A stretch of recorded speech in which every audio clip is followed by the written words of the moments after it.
Mesdames, Messieurs, bonsoir, bienvenue à cette grande édition d'information sur la télévision Labari. Le ministre de l'Hydraulique et de l'Assainissement a présidé ce matin la réunion du cadre de concertation du secteur de l'eau et de l'assainissement. L'objectif de cette rencontre est de passer en revue l'état de la mise en œuvre de la deuxième réunion du programme sectoriel eau et assainissement PROSEA 2016-2030. Le compte rendu avec Nafissa Yahya. Cette rencontre entre acteurs du secteur de l'eau et de l'assainissement et partenaires techniques et financiers a pour objectif principal de passer en revue l'état de la mise en œuvre de la deuxième phase du programme sectoriel eau, hygiène et assainissement PROSEA 2016-2030. La mise en place du mécanisme commun de financement au MCF constitue un levier essentiel pour financer le PROSEA et réduire les disparités géographiques en termes d'accès aux services d'eau potable et d'assainissement. Nous profitons de cette tribune pour lancer un appel à l'État et au PDF pour investir davantage dans ces secteurs vitaux pour le bien-être des populations et le développement du pays. C'est le lieu pour nous également de noter que les différents processus de révision des plans et programmes stratégiques entamés sont une opportunité pour le ministère de l'Hydraulique et de l'Assainissement d'assurer une articulation claire entre le plan d'action national de gestion intégrée des ressources en eau, le PANGIR, et le PROSEA, conformément aux objectifs nationaux qui leur sont assignés. Par ailleurs, la nécessité de répondre aux urgences actuelles tout en recherchant de l'efficience n'est plus à démontrer. Pour ce faire, une collaboration plus étroite entre les acteurs gouvernementaux, les PTF et les organisations de la société civile, œuvrant dans le domaine du développement, de l'humanitaire, de la stabilisation et de la paix, est indispensable. Parmi les mécanismes d'évaluation du secteur de l'eau et de l'assainissement figure en bonne place la revue sectorielle tenue chaque année depuis 2009 entre l'État, les partenaires au développement et les autres acteurs intervenant dans le dit secteur, a rappelé le ministre en prenant la parole. En 2022, cette revue qui devrait examiner le bilan sectoriel 2021 n'a pas pu se tenir pour des raisons diverses et indépendantes de volonté des uns et des autres.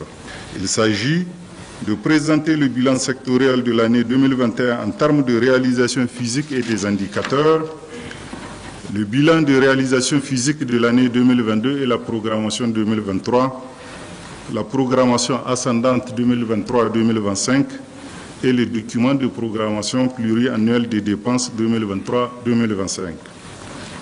Je me réjouis de la rencontre de ce matin qui, à tout point de vue, ressemble à une mini-revue sectorielle devant nous permettre dorénavant de normaliser la fréquence de sa tenue dans le temps imparti. Ainsi donc, la revue sectorielle 2023 se tiendra bel et bien en mai, voire juin prochain, où se retrouveront l'ensemble des acteurs intervenant dans le secteur de l'eau et de l'assainissement. À noter que cette réunion prendra fin avec le dialogue politique regroupant les membres du gouvernement, les partenaires techniques et financiers et les autres membres du secteur sur le processus de révision du PROSEA, la réforme de l'hydraulique rurale, le développement de la GIRE, la problématique de l'hydraulique et de l'assainissement en milieu urbain. Et puis, après la réunion du cadre de concertation du secteur de l'eau et de l'assainissement, le ministre de l'Hydraulique et de l'Assainissement a présidé une autre réunion, celle du dialogue politique qui a vu la participation de plusieurs membres du gouvernement et de leurs partenaires techniques et financiers. Retrouvons Nafissa Yahya. C'est pour trouver les voies et moyens afin d'appuyer les efforts du gouvernement dans la mise en œuvre du programme sectoriel eau, hygiène et assainissement PROSEA 2016-2030 que se tient ce dialogue politique entre les membres du gouvernement et les partenaires techniques et financiers du secteur de l'eau et de l'assainissement. Ce programme qui tient compte des objectifs du développement durable cadre avec le PDS 2022-2026, il présente aussi clairement les besoins de financement du secteur et la procédure de mise en œuvre pour atteindre les résultats à compter, à savoir l'approche programme. Aussi, pour accélérer la mise en œuvre de ce programme, un outil a été mis en place, à savoir le mécanisme commun de financement dont l'adhésion de tous les partenaires s'avère indispensable pour relever les défis. Je profite de cette session pour réaffirmer, mesdames et messieurs les partenaires, notre attachement et notre engagement à rendre encore plus visible ce mécanisme de financement. L'ordre du jour de cette session comporte les points suivants: le processus de révision du PROSEA, la réforme de l'hydraulique rurale, le développement de la GIR, gestion intégrée des ressources en eau, la problématique de l'hydraulique et de l'assainissement en milieu urbain.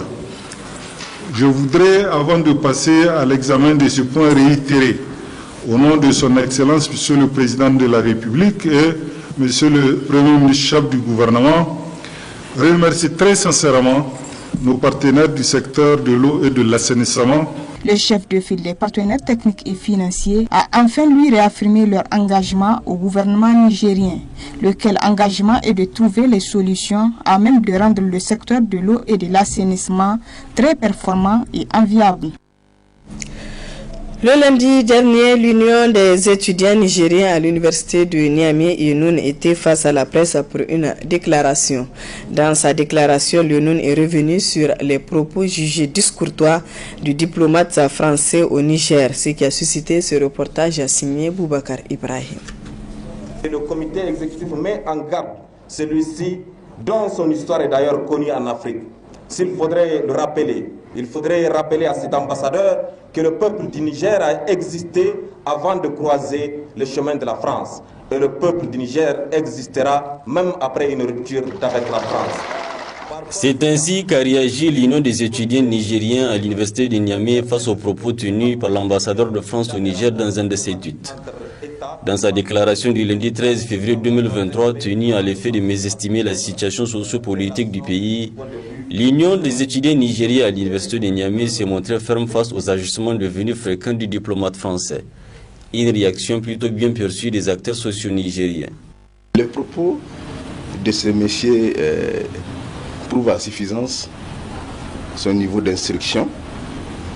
Et ça montre aisément aussi qu'il n'a rien de diplomate. Parce que ce qu'il a dit, s'il est un diplomate, il sait qu'il faut se réserver pour se prononcer sur des questions sensibles comme celle-là. Et il aurait pu comprendre aussi, ne serait-ce que sur l'aspect social, que on n'a pas besoin d'aller à l'école pour savoir un principe social, que quand on vit chez quelqu'un, il faut au moins le respecter. Donc tu ne peux pas être chez nous et t'exprimer et t'adresser à nous comme tu le veux. Face à la discourtoisie des propos du diplomate, Anas Jibrilla n'a pas fait de concession. Vous prenez le cas de notre uranium, les Français à l'international, pour eux c'est leur uranium. Quand il dit que l'eau c'est l'eau de l'Europe, c'est l'eau de notre fleuve. Quand monsieur dit que c'est l'eau de l'Europe. Donc du coup ça suppose qu'il ne fait qu'exprimer ce qu'il a appris dès le bas âge. Ça c'est toute la France, c'est pratiquement toute l'Europe qui se sentent fiers en s'exclamant être propriétaires des biens d'autrui et des biens qui ne leur appartenaient pas. En se comportant de la sorte, parce que le troisième niveau, c'est nous-mêmes qui leur donnons cette opportunité. Il a raison aussi de parler comme ça parce qu'ils agonisent. La France est en train d'agoniser. Personne n'a imaginé un seul instant qu'un jour, la France allait être chassée mani militari du Mali, ou dans un pays colonisé par cette dernière. Et elle a quitté le Mali sans se préparer, elle a quitté le Burkina Faso sans se préparer, elle quittera aussi le Niger sans se préparer. C'est le temps, je ne sais pas, quel qu'en soit ce que ça va coûter. Voilà exactement pourquoi ce monsieur-là s'était exprimé de la sorte, et pour dire également qu'on l'a amené pour une mission particulière. Ce n'est pas que c'est un diplomate. La France aujourd'hui, et même demain, c'est à nous de leur montrer que nous sommes des humains comme et sinon mieux qu'eux, en termes de valeurs et en termes d'histoire. Et c'est à nous de leur imposer un comportement. Sinon, toutes les personnes que ce pays envoie chez nous, c'est des gens qui sont en service commandé, comme ça a été dit par les étudiants. À ce jour, aucune réaction du ministère des Affaires étrangères n'a été relevée, ce qui, pour l'acteur social, n'a rien de surprenant. Il ne peut pas réagir.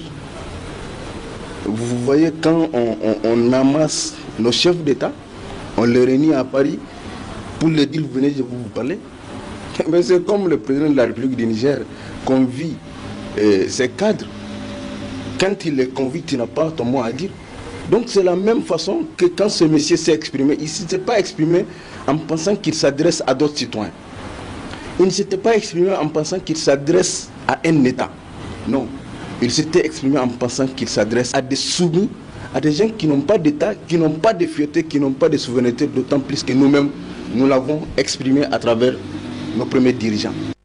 Notons enfin qu'une représentation de l'armée française dans un film du studio Marvel fait actuellement polémique en France. Représentation que le ministre français des armées n'a pas manqué de condamner de manière ferme.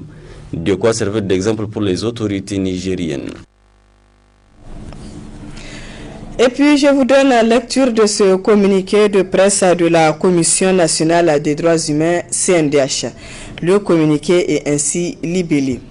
Après une relative accalmie sur les différents fronts de lutte contre le terrorisme, l'extrémisme violent et le banditisme résiduel dans notre pays, la CNDH constate avec amertume la reprise des attaques terroristes meurtrières visant les forces de défense et de sécurité ainsi que les paisibles populations qui n'aspirent qu'à vivre en paix dans leur terroir.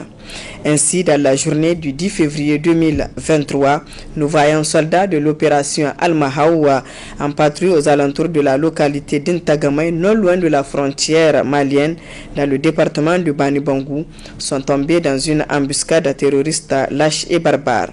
Les résultats des violents combats menés dans des conditions extrêmement difficiles, un bilan humain et matériel lourd de plusieurs morts et disparus, avec de nombreux blessés et destruction des véhicules militaires. Aussi, nous avons appris que dans la nuit du 12 février 2023, au niveau de la région de Maradi, le village Dumba, situé dans la commune de Sarkinyama, dans le département de Madarumfa, a été attaqué par des bandits armés. Là aussi, il y a eu malheureusement des morts, des blessés et des enlèvements de personnes, parmi lesquelles des filles et même un étudiant de l'université d'Andiko d'Ankoulodo de Maradi. La CNDH, affligée par la recrudescence de ces actes criminels, condamne fermement ces atteintes graves aux droits humains des citoyens auxquels elle exprime toute sa compassion. Dans la même veine, elle présente ses condoléances attristées aux familles endeuillées des victimes, à l'Union des scolaires nigériens USN et à toute la famille des forces de défense et de sécurité, tout en souhaitant prompt rétablissement aux blessés. Aux personnes signalées disparues et celles victimes d'enlèvement, la Commission nationale des droits humains CNDH les accompagne dans ses prières pour qu'elles soient retrouvées saines et sauves et qu'elles puissent regagner leur famille en paix et en sécurité.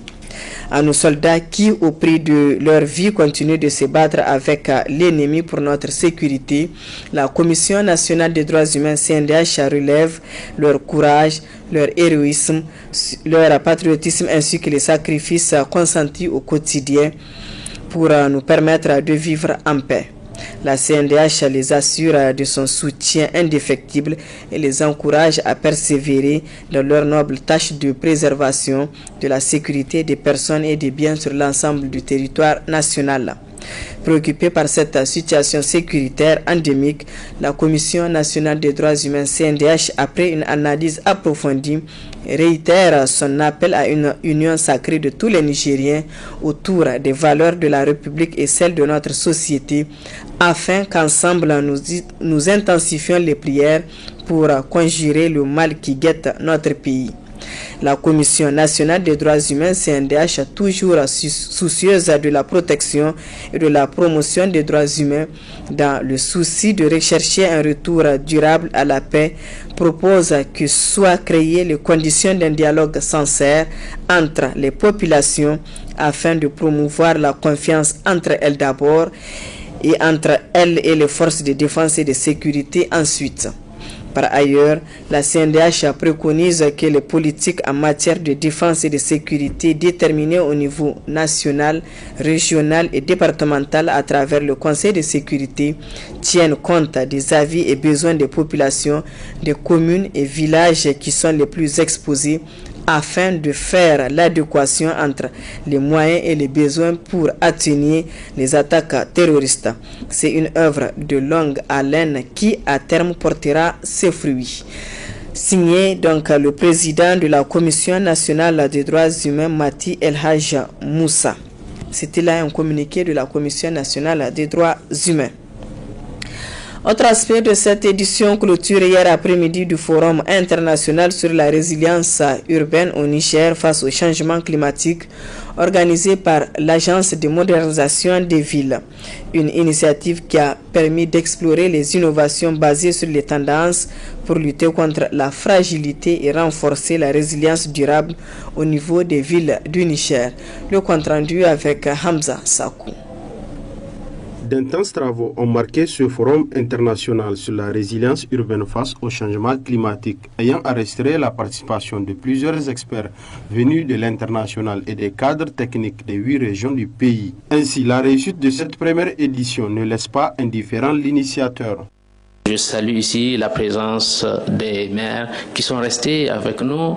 Ils sont formidables, les maires de ville. Ils sont soucieux du devenir de leur ville. S'ils ne l'étaient pas, ils n'allaient pas rester avec nous. Je voudrais vous saluer particulièrement, Madame le maire, Monsieur les maires, de votre contribution et de votre engagement. Je tiens à vous assurer du soutien ferme de l'agence et je me permets devant tout le monde ici de prendre cet engagement que d'ici peu, toutes les villes du Niger seront dotées d'une cartographie des risques, d'une base de données relative, mais mieux, nous allons vous accompagner à mettre ça en place. Ceux qui ont des locaux pour abriter une cellule, tant mieux.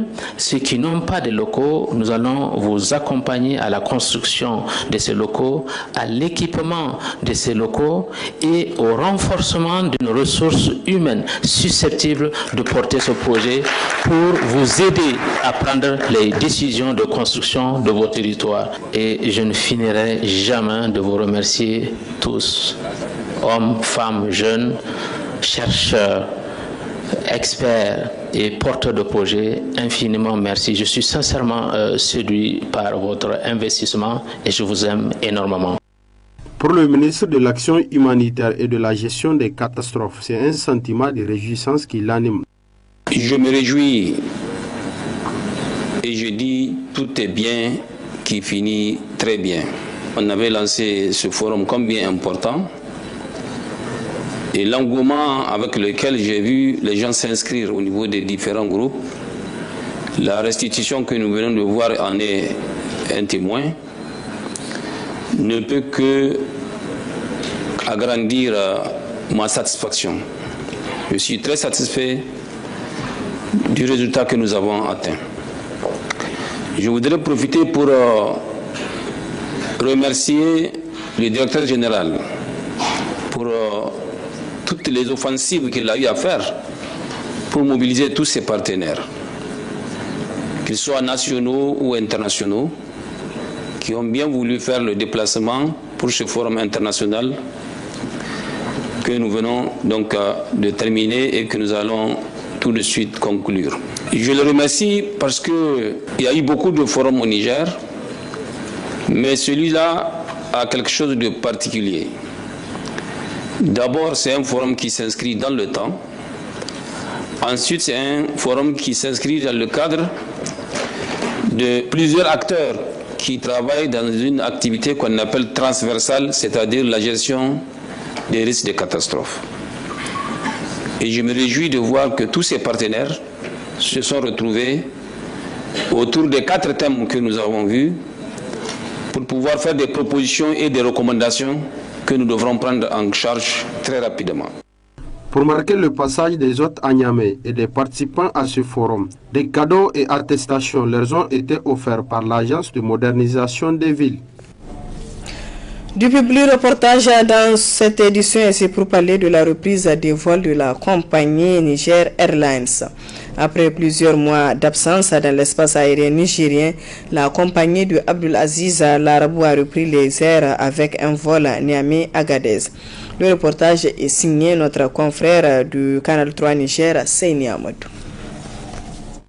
9h du matin, en ce jour de vol régulier de Niger Airlines, l'avion affiche complet et après les consignes de vol du commandant de bord, l'avion amorce en toute maîtrise son décollage de l'aéroport international Djori Hamani de Niamey pour sa première destination, l'aéroport international Manou Dayak d'Agadez. Alors que l'avion est déjà dans le ciel, à bord, les passagers confortablement assis se voient offrir le petit déjeuner. Un service à bord impeccable, apprécié par les passagers enthousiastes et ravis des conditions de vol. On est en train de manger le petit déj à la santé.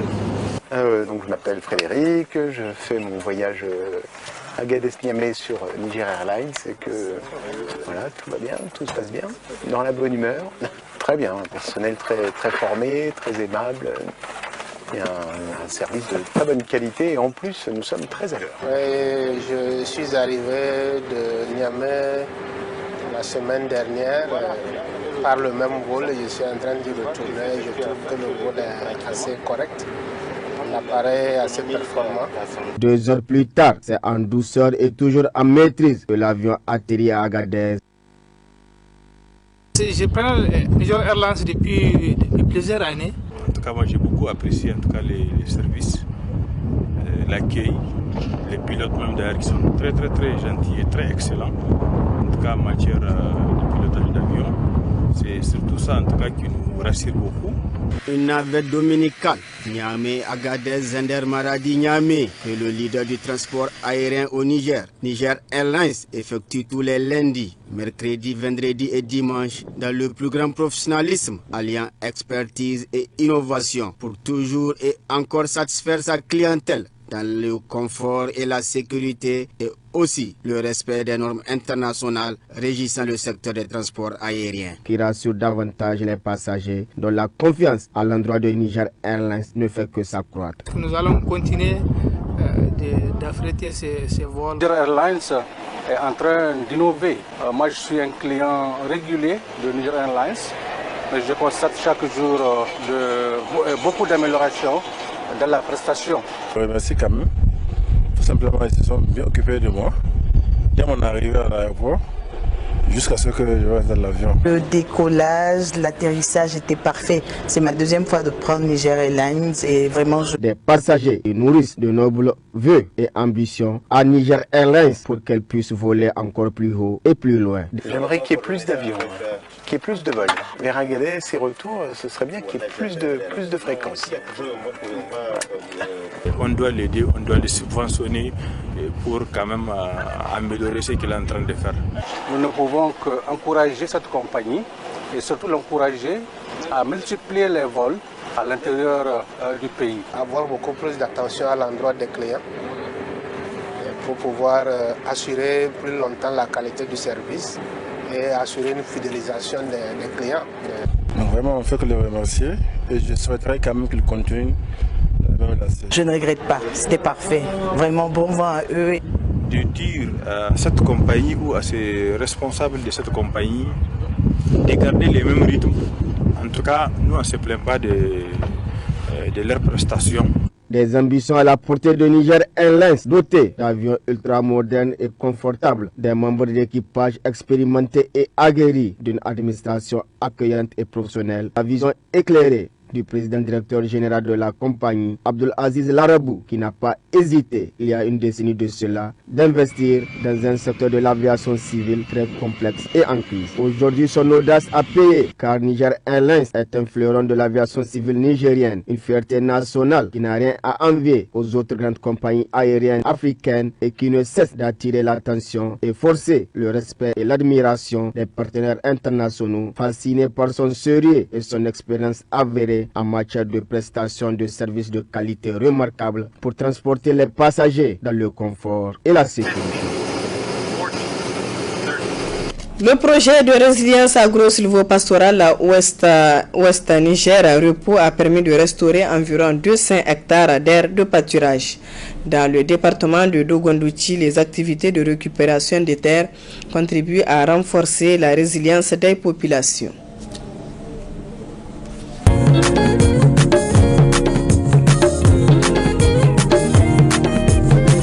Projet Repos, qui veut dire résilience résidence agro-silvo-pastorale Ouest Niger est un projet financé par l'Union européenne et mis en œuvre par Enabel. Donc là, le projet a pour objectif de renforcer la résilience des communautés pastorales et agro-pastorales dans l'ouest du Niger. Wannan daji saboda shi hako ne zallar shi aka kamo na gina ka ci mun ka ci to a taho na a yi mana shi bisa ga saboda mu raya wannan daji. Amfani shi dai saboda dabbobi mu na cikin wannan daji na mu na baffa mu sami mu rayar da su saboda su sami cawar da suka ci bisa ga wannan daji. L'activité mise en œuvre par le projet REVO dans le département de Douchi, c'est surtout la récupération des terres en s'appuyant sur l'approche IMO, haute intensité de main-d'œuvre, et les activités régénératrices de revenus à travers la distribution des kits au vin auprès des bénéficiaires. Kaga da an ga kamu na ragona ba mu da shi yanzu sai mun ka bi inuwa mun ka dalme shi duk tutun da yayi muna kwashe shi muna kai ga daji in mun ka kyaye shi ya girma kaga in mun ka tai mun ka sai zuwa sai mu sayo karami in mun ka so karami kingin kudin can za mu shirkita da su muna jari muna sana'a da su kaga muna da yara 'yan makaranta cikin kingin nan nasu mu a sana'a da su muna iya ɗiba ɗan abin da suka zuwa lakwal muna ba su suya kashi.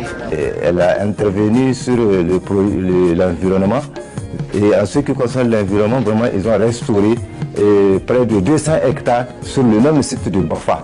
Donc cette aire était en tout cas dégradée à peu près à 80%. C'était un terrain nu, complètement dégradé. Après les 3 ans, on a vu donc le terrain est récupéré. Donc, et on a fait un plan de gestion environnementale et sociale donc, qui a inclus toutes les couches sociales pour voir comment continuer à gérer ce site-là pour que ça ne puisse pas se dégrader de l'avenir. L'activité de récupération des terres, il s'agit de la réalisation des demi-lunes silvopastorales avec les plantations d'arbres et l'ensemencement sur le site de Bafa, bien sûr, à Dowenkidea. Mais dans la commune de Matankari, il s'agit exclusivement de la lutte contre les plantes envahissantes, notamment le sida condifolia, où il faut les cercler et faire l'arrachage. Da namu dabbobi da wasu na kasashe dabrawa da gare mu don nan na suka kiyi da wuri-wurin nan daji na hako na tsal amma kun gani da kun katai yanzu babu hako. Donc on est presque à mi-parcours en tout cas de la mise en œuvre du projet et je pense que d'ici la fin du projet 2024 nos objectifs seront atteints. Mun ga unhwanin shi kuma mun yi unhwani mai yawa kuma ba mu taba samun wani unhwani ba kamar wagga proje da ta kawo na waɗanga ayyuka.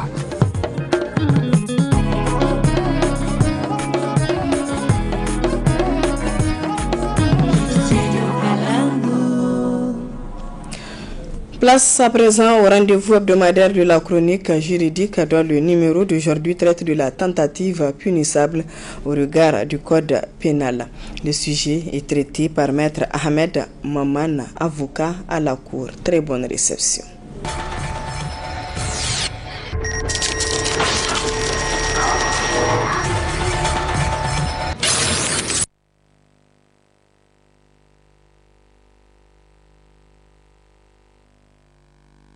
La tentative punissable au regard du code pénal, c'est un thème en tout cas qui est important et qui est développé pratiquement à travers l'article 2 et 3 du code pénal.